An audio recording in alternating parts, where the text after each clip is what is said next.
Fernando Rodríguez, consultor político. Con él estaremos conversando sobre la convocatoria a una nueva Asamblea Constituyente y también de otros temas más. Señor Rodríguez, buenos días, bienvenido a este espacio. Reciba un cordial saludo de quienes lo estamos acompañando esta mañana a través de la pantalla de Manavisión Plus. Mi compañera Ligia Mendoza desde Santo Domingo Los Áchilas, pues y quien le habla Consuelo Olor acá desde Puerto Viejo. Iniciamos este diálogo conversando precisamente sobre la propuesta de consulta popular que impulsa el presidente Daniel Noboa y que avanza, pero en medio de un clima de tensiones. Y más allá de que si es legítima o si es constitucional esta convocatoria, a su criterio, ¿cree que es el momento ideal precisamente por el clima que se vive en el país como para hacer esta convocatoria y para que el país vaya a una consulta y dé el aval para una nueva Asamblea Constituyente? Hola Ligia, hola Consuelo, un saludo allá en estudios, saludo también a la compañera en la provincia hermana Santo Domingo de los Áchilas. Bueno, la pregunta es súper clara y sobre todo me parece que es una pregunta que responde a lo actual. Yo creo que si es el momento o no, podríamos tener varios criterios. Creo que el momento político puede ser el idóneo, pero me parece que el momento social y económico del país no es el adecuado. Es inminente una asamblea, una convocatoria, una elección de asamblea constituyente. Sí, creo que la Corte Constitucional ha dicho y ha dado la vía para que esto pueda suceder a través del decreto ejecutivo del presidente y también del llamado a elecciones a través del Consejo Nacional Electoral. Es inminente que vamos a ir a las urnas, pero luego está en si es pertinente este contexto en el que estamos viviendo para que se lleve a cabo una asamblea constituyente. Vamos a ver qué pasa en estos próximos días. ¿Considera usted de pronto que el descontento ciudadano que vemos hoy en las calles, en las protestas, las marchas, el bloqueo de vías podría trasladarse al momento de la votación y simplemente votar o sí o votar no por el tema precisamente de tensión que vemos que tenemos en el país? Sí, sí, yo creo que si el gobierno no lo sabe manejar de aquí hasta que se lleve el día de la votación, puede ser que este malestar y este descontento de la población que va en aumento, porque el gobierno no ha sabido, no ha tenido la capacidad para poder sentarse a negociar. Y bueno, podemos hablar de que no es necesario negociar una convocatoria de asamblea constituyente, pero la teoría nos dice dentro de las ciencias políticas que cuando una institución no sabe, digamos que sentarse a negociar con los sectores vulnerables, los sectores que han sido más lesionados por una decisión gubernamental, pues la protesta se sigue agudizando y esto ha venido dándose en estos días. Entonces creo que sí, creo que esto si el gobierno no lo sabe manejar o si muestra posturas un poco más radicales, puede llevarse tal vez un susto, a veces ganar por poco. Ya es perder. Es perder, exactamente, es perder. Y el gobierno, insisto, si no lo sabe manejar, puede llevarse una sorpresa el 16 de noviembre, que es la fecha que tentativamente y es lo que preliminarmente se sabe que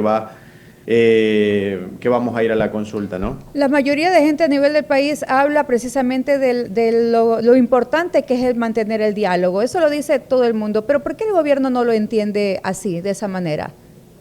Bueno, tenemos dos episodios dentro de los últimos 5 o 6 años, 2019 y 2022, donde hubieron estallidos sociales por políticas públicas o decisiones del Ejecutivo que afectan a los grandes sectores, sobre todo productivos, agrícolas, con los combustibles, ¿no? Y en esos dos hechos, un poco que han venido arrastrando políticamente hablando los gobiernos, ha hecho que en esos dos hechos, en esos dos momentos, hubo negociaciones y no se llegó a un buen fin. Es decir, la economía del país seguía con huecos, con baches muy grandes que hacen ineficiente un poco el servicio público, un poco la atención o la focalización de recursos en la salud, en la educación. Ahora creo que el presidente Noboa, y también esto se debe a una percepción de que si nos remontamos un poco antes de la segunda vuelta electoral, ¿qué es lo que se resaltaba del presidente Noboa? Es que era un tipo, un hombre, un gobernante que tomaba decisiones y que esa valentía hacía que la gente confiara en él, más allá de si estamos a favor o en contra de su ideología, de su forma de llevar las cosas. Creo que el presidente y su equipo ha tenido y ha valorado esta valentía, insisto, para tomar decisiones. Eso hace que el presidente pues hoy se siente menos a hablar, se siente menos a dialogar. Bueno, Yo pero creo dicen que por ahí que lo cortés no quita lo valiente. sí, pero yo creo que, por ejemplo, dentro de lo comunicacional, la narrativa del gobierno hoy día se ve un poco lesionada, ¿no? Si vamos a ver la noticia de hoy, que el gobierno ha decidido un poco revocar la licencia para la concesión minera allá en Cuenca, avalada o abanderada por la prefectura y el gobierno cantonal de Cuenca, hace que la postura del gobierno se vea, esa postura firme se vea un poco ya debilitada, ¿no? Parece que ha dado su brazo a torcer el gobierno, pero de todas formas hay que tener un poco de paciencia para ver qué pasa en ese tema, ¿no? Pero cito este ejemplo para que un poco nos demos cuenta de que el gobierno en su firmeza hay temas en los que hay peleas que hay que saber que no necesariamente hay que pelearlas, y me parece que la de Cuenca es una de esas que demuestra que el gobierno da su brazo a torcer. No sé si lo del paro, no sé si esto del diésel termine en eso también, pero a medida que han pasado los días hemos visto que la protesta se está incrementando, tal vez no en acciones, pero sí en sectores. Hay sectores que se están uniendo a la protesta. Ayer veía que un sector de organización civil de Tungurahua también se estaba uniendo. Luego, hoy vimos que ya habían cerrado la vía Guayaquil-Jipijapa. Entonces, a pesar de que sean pocas las acciones, son sectores más grandes los que se están uniendo, y eso creo que al gobierno lo puede ir debilitando un poco. Bueno, él ha dicho que prefiere incluso morir antes que retroceder en las medidas que ya ha adoptado. Así también lo dijo Lucio Gutiérrez, y a la final le termina dando un golpe allí. Entonces, insisto, la postura del gobierno es una postura firme. ¿Hasta cuándo? Hay que verlo. ¿Le va a afectar en la consulta? Probablemente. O sea, hay que ir un poco valorando los tiempos, un poco viendo cuál es el contexto en el que el gobierno va tomando decisiones. Hay que ver en los próximos días cómo el gobierno resuelve varios problemas que se le vienen encima. El de Cuenca creo que va a buscar la vía más salomónica, la más democrática, aunque sea un poco paradójico hablar de democracia en los actuales momentos, pero me parece que por ahí el gobierno puede ir cogiendo bocanadas de aire. En todo caso, ¿qué es lo que a su criterio el gobierno busca realmente con esta convocatoria a una consulta constituyente? Bueno, lo que el gobierno busca de manera tácita es cambiar la constitución, cambiar las reglas del juego, cambiar la normativa, y de manera un poco abstracta, que ahí es donde los cuestionamientos dentro de los colegas politólogos es hacia dónde nos va a llevar el gobierno o hacia dónde nos quiere llevar el presidente con una nueva convocatoria, una nueva constitución. ¿Por qué? Porque las constituciones, más allá de cambiar la normativa, cambiar la estructura orgánica del Estado, lo que hacen es decirnos a los ecuatorianos: esta serie de normas, esta serie de leyes nos van a llevar a este objetivo, nos van a llevar a este rumbo. Pero el presidente hoy no lo ha hecho de manera sucinta, no le ha explicado al país a dónde nos quiere llevar. Si nos vamos a remitir al análisis del discurso, lo que podemos ver a lo largo del discurso del presidente es que tiene hoy una constitución que le impide hacer las cosas, y que tiene un corte socialista del siglo XXI, que tiene un corte chavista, que tiene un corte de izquierda. Pero él no nos ha explicado hacia dónde nos quiere llevar. ¿Por qué cambiar lo que tenemos para buscar algo mejor? ¿Y ese mejor qué es? ¿A dónde se apunta? ¿Qué leyes van a mejorar en el país? ¿Y mejor para quién? ¿Si es mejor para todos, o al menos para la mayoría, o mejor solamente para un grupo? Bueno, definitivamente Latinoamérica está llena de revoluciones, ¿no? Siempre cada gobernante quiere moldear las leyes a sus conveniencias, a sus intereses. No es llamativo que Noboa llame hoy a constituyente, ¿no? Además también hay procesos históricos dentro de Latinoamérica que han hecho que cuando hay un cambio de gobierno, sobre todo radical ideológicamente hablando, siempre se hable de estos temas constitucionales, constituyentes. ¿Por qué? Porque nuestros caudillos latinoamericanos, nuestra política latinoamericana siempre se ha basado en arranque todas las hojas y volvamos a cero. Y un poco es lo que está pasando nuevamente acá. ¿A quién le va a beneficiar? yo creo que el presidente va a hacer leyes que se acomoden un poco a su medida. No sé si a las mayorías, creo que no, pero hay que esperar para ver cómo ese texto constitucional va a ser redactado por los nuevos asambleístas constituyentes. No sé si es de Santo Domingo, también tenemos inquietudes. Sí. Ella. ¿Cómo está? Buenos días. Usted habló al Dale. principio de que si no se corrigen ciertas cosas, el gobierno, el presidente Noboa puede llevarse sorpresas el 16 de noviembre. ¿Puede ahondar un poquito más en detalle el tema? Sí, por supuesto. A ver, ¿qué es lo que pasa? Que la protesta, la movilización social ha ido incrementándose en estos días. Repito, no en acciones, no en cierre de mayor cantidad de carreteras, sino en los sectores que se están uniendo a esta protesta, a este malestar de la gente por las decisiones que está tomando. Eso puede también traducirse a la hora de la elección o de la decisión que tome la ciudadanía frente a las preguntas de la consulta popular. Y no solo allí, porque más adelante el gobierno también va a tener que enfrentar una elección un poco más pequeña, que es de los 80 aproximadamente asambleístas constituyentes, donde vamos a nosotros nuevamente a escoger a esos constituyentes para que puedan redactar la nueva constitución. Y esa elección en especial, el gobierno tendría el objetivo de ganar una mayoría de constituyentes. ¿Para qué? Para que ese texto nuevo constitucional esté un poco más apegado a lo que quiere el presidente. Si el presidente no mete constituyentes que sean de su línea, en su mayoría, lo que va a tener son opositores redactando una nueva constitución que no le va a gustar a él ni al gobierno y que le va hasta cierto punto a imposibilitar desarrollar todo lo que él quiere desarrollar, sea bueno, sea malo, sea para las mayorías o las minorías, eso un poco lo impediría.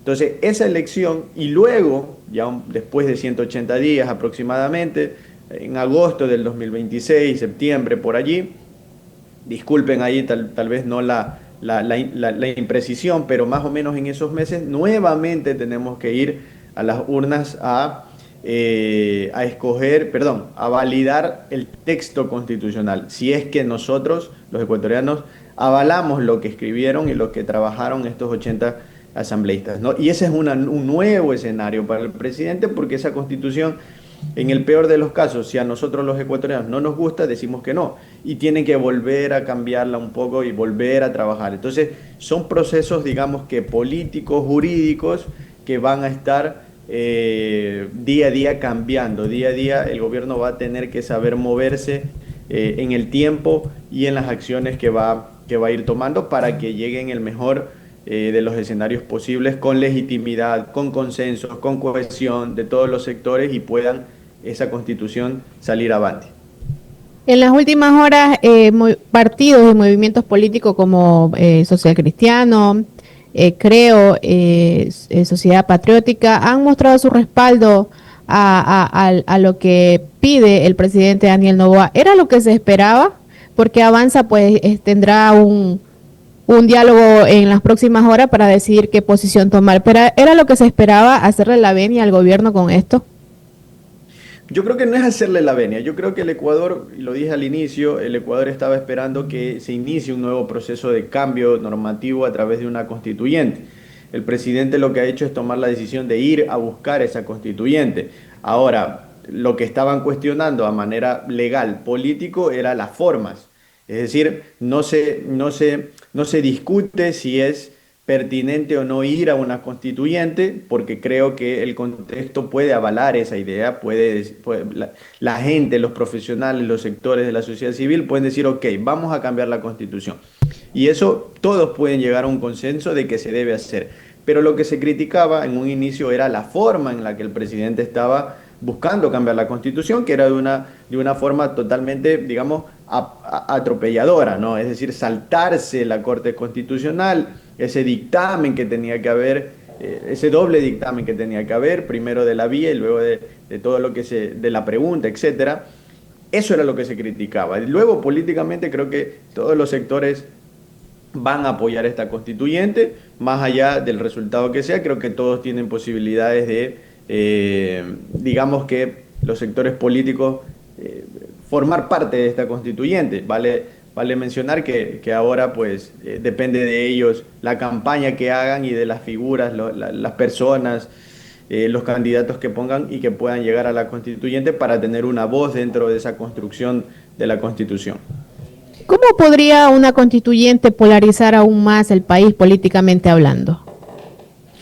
Bueno, una constituyente, a ver, primero, si hablamos de la polarización política, hablamos de una dicotomía, de un clivaje que ha venido siendo un poco irracional. Es decir, nos basamos en criticar lo que hace el otro porque yo no lo hago. Es decir, hoy día el presidente toma decisiones un poco parecidas a quien criticábamos y ahora a los fervientes fans del gobierno sí nos gusta, sí le gusta, sí a la gente ahora sí avala, pero si lo hace mi enemigo, ahí sí las critico. La constituyente, ¿cómo puede ahondar, exacerbar esta crisis política con normas que atropellen las mayorías, con normas que no garanticen derechos para las grandes mayorías y también que no reconozcan nuevos derechos para las minorías históricamente excluidas, ¿no? Me parece que si la Constitución va a estar a medida del presidente y no garantiza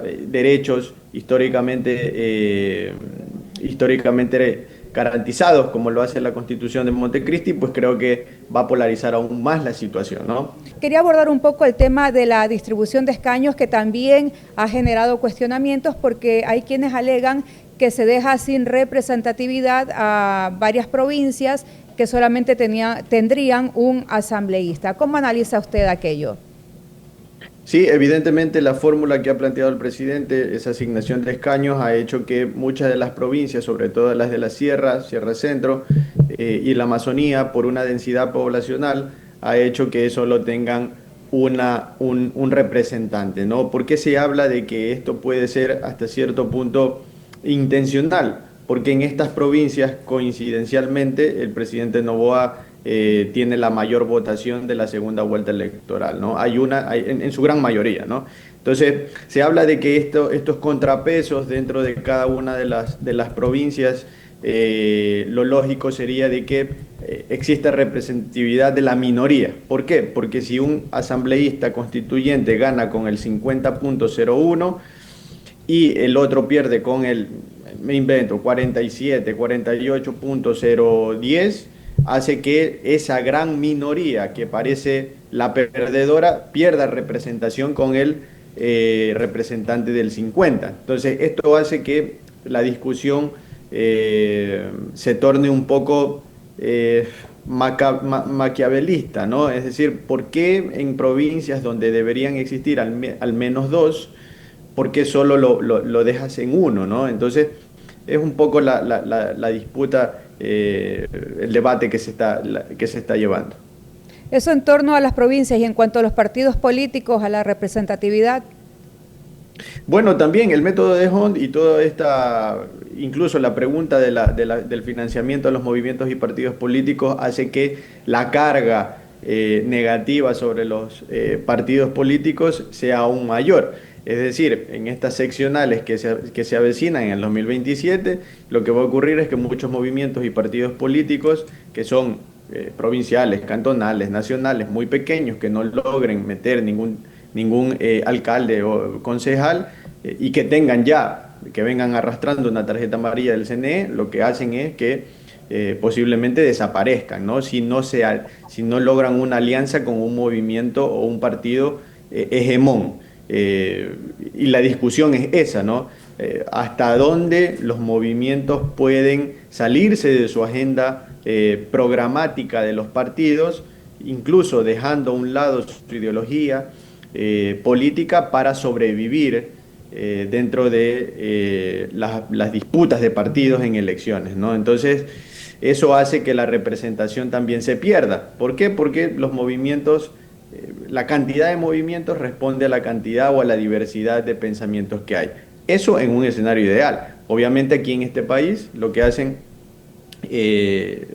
ha hecho la diversidad de partidos es darle plataforma a cualquier persona para enfrentar una elección y lograr entrar en algún puesto de representación. Entonces, por un lado, yo creo que es beneficioso quitar el financiamiento con el objetivo de tal vez estos partidos pues pequeños que no tienen mayor preponderancia dejen de existir, pero por el otro lado también hay opiniones en contra y que yo estoy de acuerdo con el financiamiento puede ser ilícito y allí son las grandes chequeras, el dinero mal habido que va a poder financiar campañas electorales y obviamente eso repercutirá en los intereses cuando ya sean gobernantes esas autoridades electas, ¿no? En términos generales, si analizamos costo y beneficio, realmente nosotros necesitamos una constituyente, es más lo que se gana, es más lo que se pierde, hablando ya desde la ciudadanía.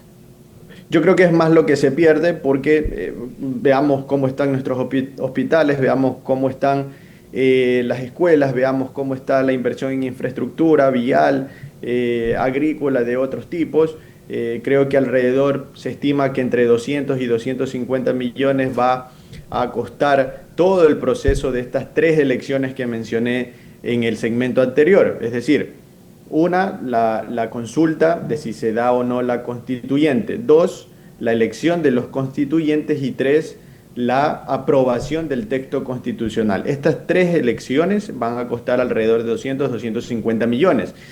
Y ahí es la pregunta, un poco saliéndonos de la discusión política, saliendo un poco de la discusión económica, etcétera. ¿Vale la pena invertir 200, 250 millones en consulta popular a la gente cuando no puedes invertir en los servicios que el Estado debe garantizar por derecho a los ciudadanos?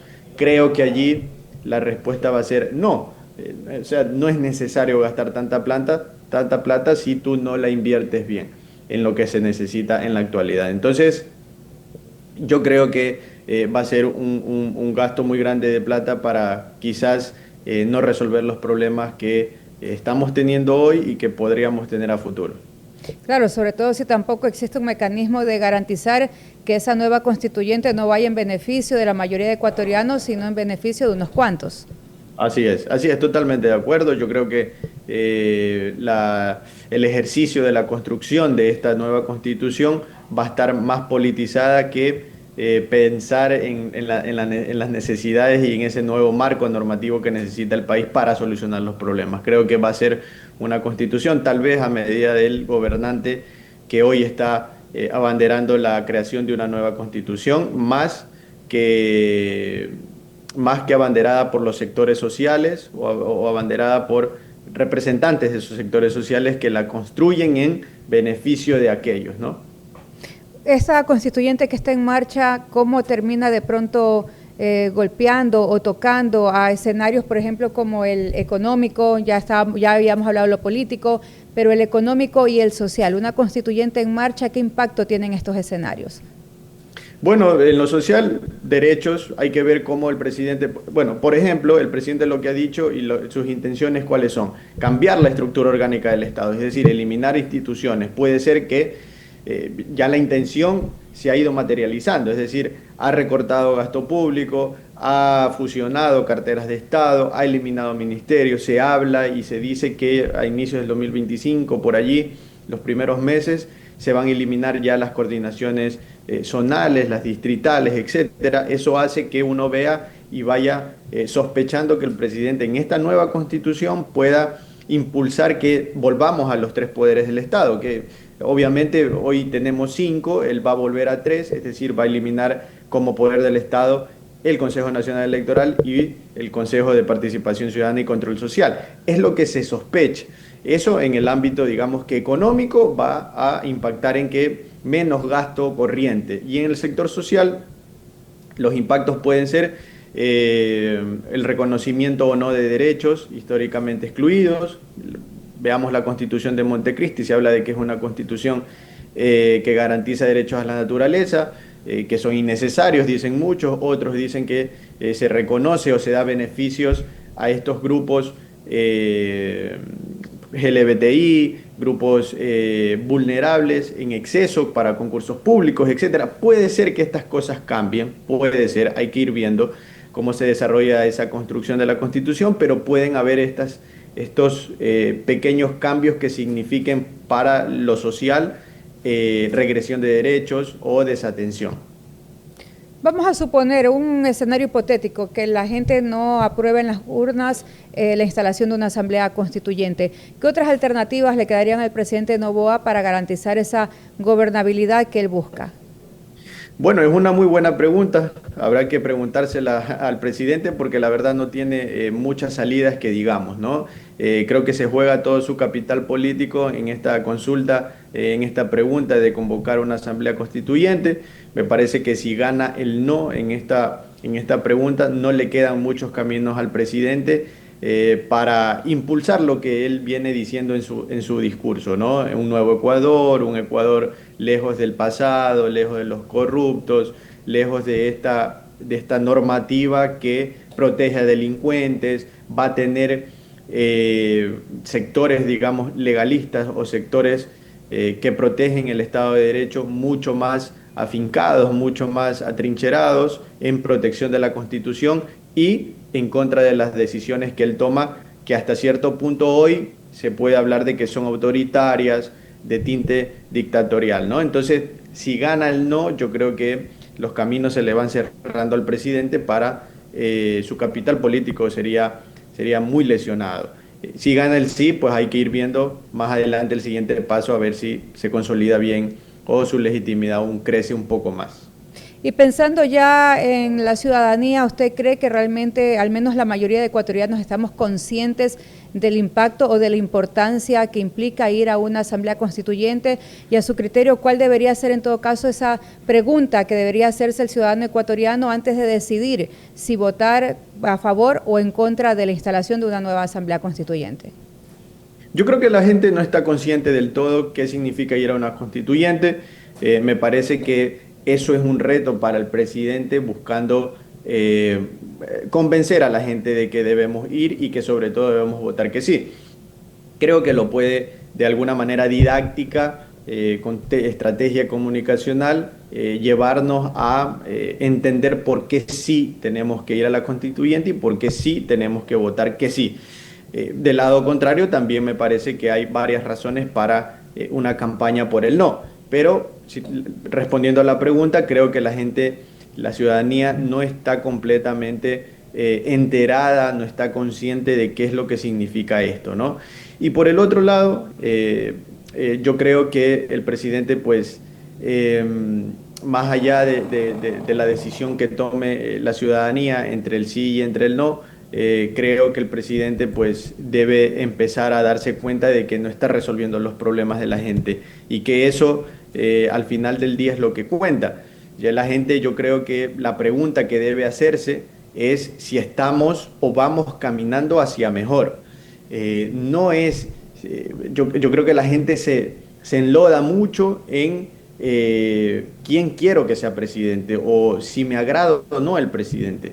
Yo creo que la gente se enloda en eso, se deja llevar mucho por los temas marqueteros comunicacionales que vienen de parte del gobierno y no se pregunta si vamos mejorando o no. A veces los indicadores económicos para el gobierno son buenos, pero díganle a la persona que, me parece que la semana pasada una persona murió afuera de un hospital porque no se pudo dializar, díganle a ese familiar, díganle a esos hijos, díganle a esos padres de esa persona de que la deuda externa se está pagando, díganle que el riesgo país va cayendo. O sea, a lo que voy es, hay cosas un poco más importantes que el gobierno debe prestarle atención, que no le está prestando atención. Un poco las decisiones, y esto siempre lo digo, las decisiones técnicas, en su gran mayoría son antipolíticas o antipopulares. Y no es que siempre se deban tomar decisiones políticas, populistas, populares, pero sí hay que tomar decisiones balanceadas, es decir, hay que poner un balance, lo que le hace bien al Estado y su eficiencia y también lo que le hace bien a su gente para lograr legitimidad y consenso político. Vamos a creer que el 16 de noviembre el pueblo ecuatoriano le dice sí a la Asamblea Constituyente y todo progresa de acuerdo a lo establecido por el gobierno.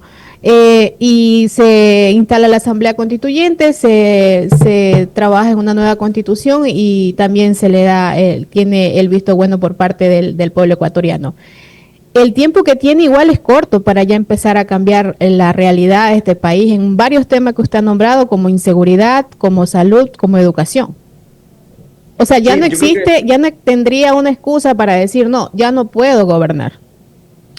A ver, yo creo que somos muy solidarios con el gobierno y aquí yo quiero hacer una crítica. ¿Por qué? Porque el presidente no es que tiene alrededor de 6 meses, el presidente ya va a cumplir 2 años, ¿sí? Un periodo transitorio, ok, pero ahora ya sabe lo que es gobernar, ¿no? Ya sabes lo que es estar en Carondelet. No creo que llegar al próximo año y ver si se aprueba o no la Constitución, en el mejor de los casos, digamos que sí, recién allí tomar cartas sobre el asunto. Yo creo que ya es hora de que nosotros también los ciudadanos empecemos a valorar, a evaluar el gobierno, ya dejarnos de falta tiempo, es nuevo, recién ganó, del enchance, etcétera, porque las medidas que ha venido tomando, sobre todo en el caso de la inseguridad, ya tienen más de un año. Hablando del IVA, por ejemplo, ¿no? Del impuesto al valor agregado, ya tiene más de un año. ¿Se ha resuelto el problema? Bueno, yo creo que no es la entrevista para discutirlo, pero creo que nos queda debiendo el gobierno. No creo que tengamos que, y eso sí, yo considero que no tenemos que esperar un poco más, sino ya pedirle al gobierno explicaciones de qué es lo que pasa con las demandas sociales que se siguen exacerbando y no están siendo solucionadas. Sí, yo precisamente en la respuesta anterior que usted decía de que parece que el pueblo no está consciente de lo que en realidad se viene y de que para qué iríamos a una urna, y era una observación que también hablábamos ayer o precisábamos ayer con nuestra compañera Consuelo, y usted decía pues que ahora quizás es un poco el deber del presidente empezar a decir qué es lo que quiere. Pero ¿cómo llegar al pueblo o hacer escuchar con un presidente que habla poco y que en temas puntuales o trascendentales pues no habla y más lanza comunicados o pone a su ministro? ¿Cómo llegar o cómo cambiar un poco ese tema para poder hacer conciencia en el pueblo? Bueno, menos marketing, menos comunicación digital y un poco más de política, un poco más de sentarse a hablar, de sentarse a dialogar. Me parece que esa postura firme que mencionábamos al inicio tiene que irla soltando un poco, porque la gente, por más de que sea un gobierno nuevo, un gobierno que tenga nuevas herramientas para gobernar, lo que siempre ha funcionado democráticamente hablando es sentarse a consensuar decisiones que impacten sobre todo en los sectores sociales más vulnerables o más importantes, el sector transportista, el sector agrícola, el sector ganadero, el sector pesquero, entre otros. Si tú no te sientas a hablar, no esperes que el otro reciba de buena manera las noticias que tú les envías, porque no todos los sectores reciben tus decisiones positivamente y tampoco el impacto es como tú esperas que sea. Entonces yo creo que una de las alternativas es que el presidente no envíe a sus ministros, no envíe a sus secretarios de Estado, no envíe a influencers, sino que más bien él en algún momento de su agenda diga, ok, me voy a reunir con el sector pesquero, sentémonos a hablar, llegamos a un consenso, tomemos decisiones, yo pongo la cara. Pero si el gobierno sigue alejado, porque está alejado en esta crisis, se ha alejado, ha tomado la decisión, tiró la bomba y hasta allí llegó, es decir, no le está poniendo el pecho a las balas sobre ese malestar que ha generado, no espere que esto se solucione, ¿no? Insisto, incluso en la teoría, Max Weber y David Easton nos hablan de que si las instituciones no saben absorber estas demandas a través de la negociación, las crisis escalan. Y Weber nos dice de que las crisis se exacerban cuando no encuentran a un gobernante que sabe escuchar, que apela al diálogo. Es decir, empiezan a perder legitimidad de los gobiernos cuando los sectores no encuentran con quién dialogar y con quién llegar a consenso. Entonces, esto no es un invento, esto viene de hace siglos hablándose. El diálogo no es cuando ya las cosas están, digamos que desatadas, sino antes de. Y eso también me parece que ha sido un error del gobierno, tomar una decisión, no la del diésel. Todas las decisiones me parece que son de carácter unilateral, esperando que se reciban bien, pero yo creo que las pueden consensuar antes de. Ya como para ir cerrando de pronto este diálogo, ¿qué lecciones considera usted que debería sacar a limpio el gobierno nacional para no repetir en esta nueva oportunidad que sería una asamblea constituyente? Bueno, yo creo que una de las cosas que el gobierno debe llevarse como conclusión o estar anotando como conclusión es que si se encierran en su mundo a tomar decisiones, no espere una reacción positiva de la gente. Otra, me parece que está subestimando las voces o a los líderes sociales que representan este país. Sí, yo creo que muchos de ellos están a favor de que se eliminen, por ejemplo, el subsidio al diésel, pero esa eliminación tiene que tener mecanismos que ayuden a amortiguar ese impacto. Por ejemplo, yo creo que uno de los mecanismos que puede tomar el gobierno es volver a bajar el IVA. ¿Por qué no bajarlo del 15 al 12? Si el problema de la seguridad persiste, ¿qué se está haciendo con ese dinero? ¿Es ahorro? ¿No es ahorro? ¿Es inversión? ¿No es inversión? Pero me parece que por ahí va tal vez no la solución, pero sí una válvula de escape de, ok, bajo nuevamente el IVA, pero toco el tema de los subsidios al diésel. Ojo, yo no digo que esté mal quitar el subsidio, lo que digo es cómo lo estás llevando a cabo. Yo creo que económicamente el país no soportaba más seguir pagando subsidios. Creo que incluso deberían liberarse todos los subsidios, pero ojo, obviamente esto va a tener un impacto súper grave, una conmoción social muy fuerte en la gente, que hay que ver cómo se toman estas decisiones. Pero me parece que esos son un poco las conclusiones que el gobierno debería ir pasando a limpio, sentarse a dialogar, tomar decisiones antes consensuadas, para que posterior no tenga tantos estallidos simultáneos de sectores que a la final se van a ir sumando si es que uno no da el brazo a torcer, por lo menos para dialogar. ¿Y cree usted que de pronto el gobierno, a través de una nueva constitución, tratará de hacer los ajustes necesarios para ir hacia las propuestas que él inicialmente ha venido planteando, como el tema del trabajo por horas, la reducción de números de asambleístas y otras propuestas más? Bueno, la reducción de número de asambleístas es algo que ya va a ir a consulta, ¿no? Lo mismo con el financiamiento de los partidos políticos, la constituyente, el tema de las bases militares estadounidenses, extranjeras, van a ir a consulta, ¿no? Esas cosas no van a necesitar que se apruebe una nueva constitución para que cambien. Lo que sí es que lo que se espera, porque, a ver, si yo voy a buscar cambiar una constitución, voy a buscar hacer cosas nuevas, voy a buscar hacer cosas que mejoren lo que estoy cambiando, si no, ¿para qué la cambio?